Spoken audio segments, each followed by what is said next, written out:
Assalamualaikum warahmatullahi wabarakatuh.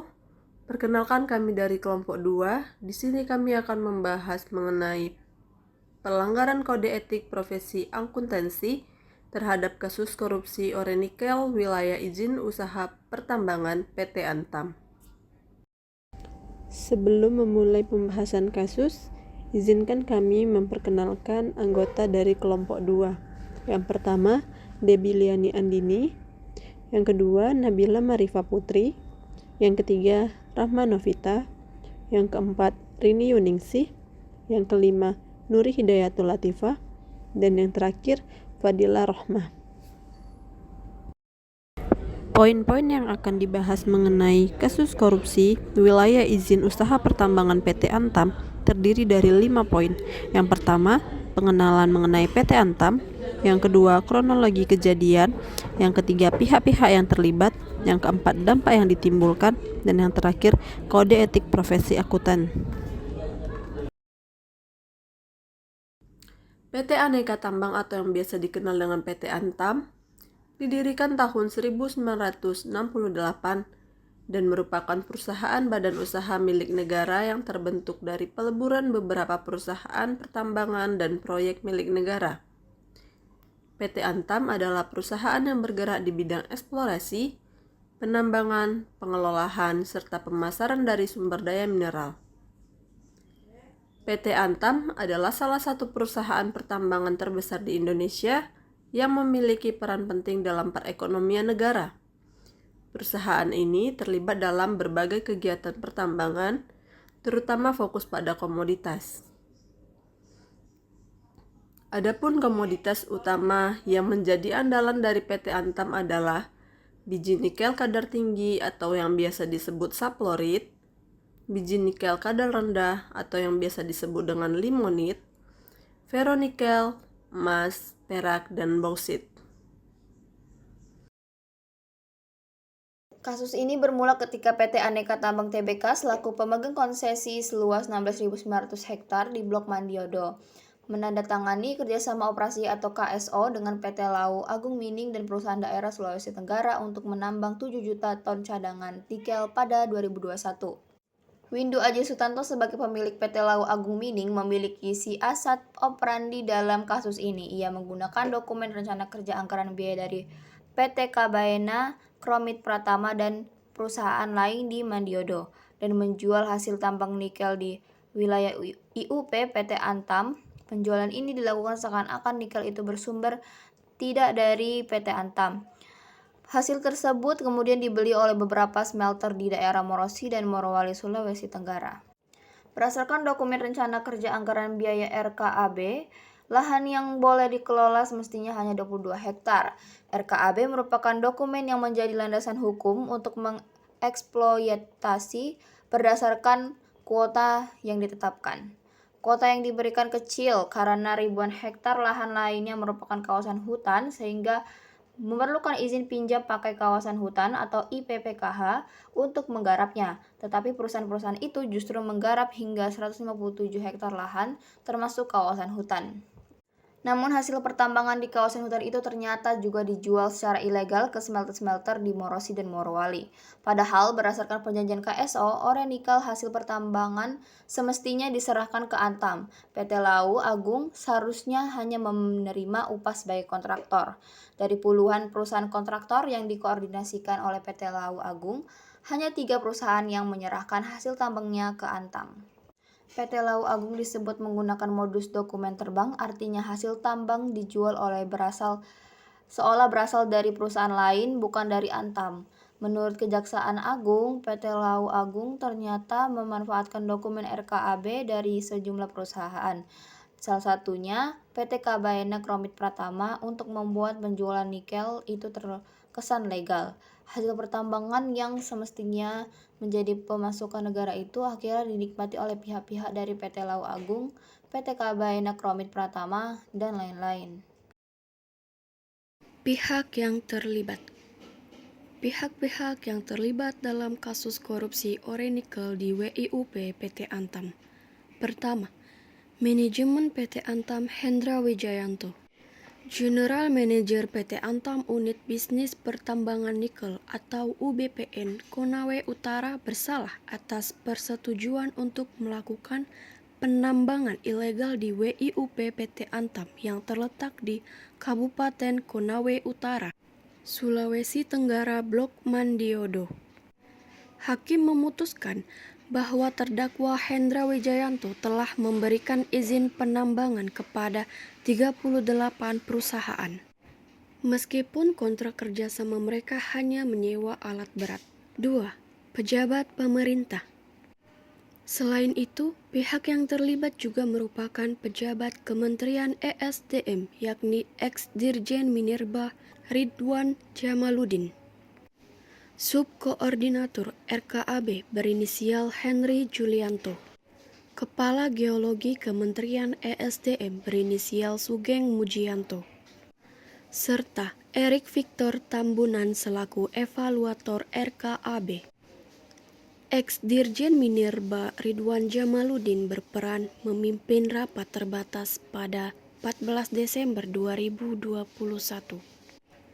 Dan menyederhanakan persyaratan dokumen RKAB untuk perusahaan pertambangan pada 14 Desember 2021. 3. Pengusaha dan pihak swasta.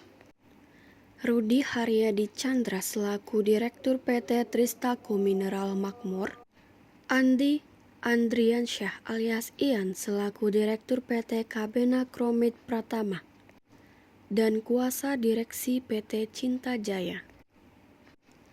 Agus Salim Majid bersalah atas tindakan pidana kasus korupsi pertambangan ore nikel di WIUP PT Antam Tbk di Blok Mandiodo. Pengadilan Negeri Kendari menjatuhkan vonis untuk 4 terdakwa perkara korupsi pertambangan ore nikel pada wilayah izin usaha pertambangan atau WIUP PT Antam Tbk di Blok Mandiodo. 4 terdakwa tersebut diantaranya 1. Hendra Wijayanto selaku General Manager PT Antam Unit Bisnis Pertambangan Nikel atau UBPN Konawe Utara divonis 7 tahun penjara dan denda 1 miliar, subsidiar 6 bulan kurungan. 2. Agus Salim Majid selaku kuasa direksi PT Cinta Jaya divonis 4 tahun penjara dan denda 500 juta, subsidiar 3 bulan kurungan. 3. Andi Andriansyah alias Ian selaku Direktur PT Kabena Kromit Pratama divonis 4 tahun penjara dan denda 500 juta, subsidiar 3 bulan kurungan. Andi juga divonis membayar uang pengganti sebesar 45.539.790.746 rupiah. 4. Rudi Haryadi Chandra selaku Direktur PT Tristako Mineral Makmur divonis 5 tahun penjara dan denda 500 juta, subsidiar 3 bulan kurungan.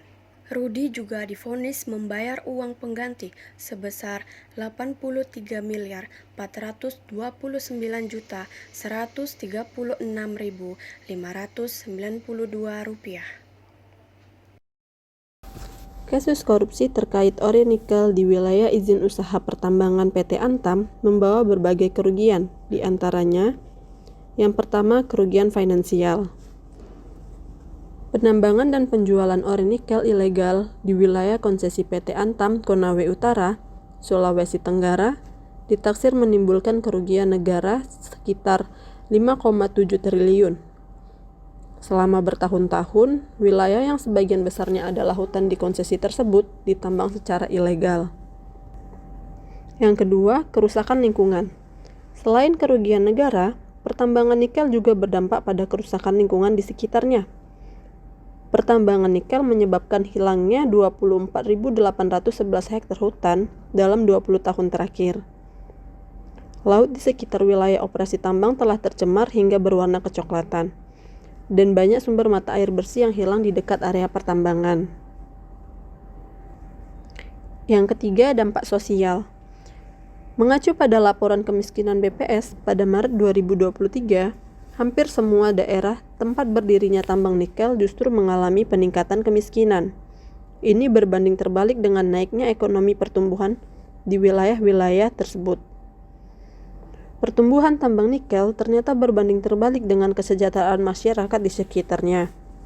Dikarenakan ekspansi tambang ilegal, banyak masyarakat yang kehilangan lahan untuk melakukan usaha pertanian, dan untuk melaut pun susah dikarenakan lingkungan yang sudah tercemar.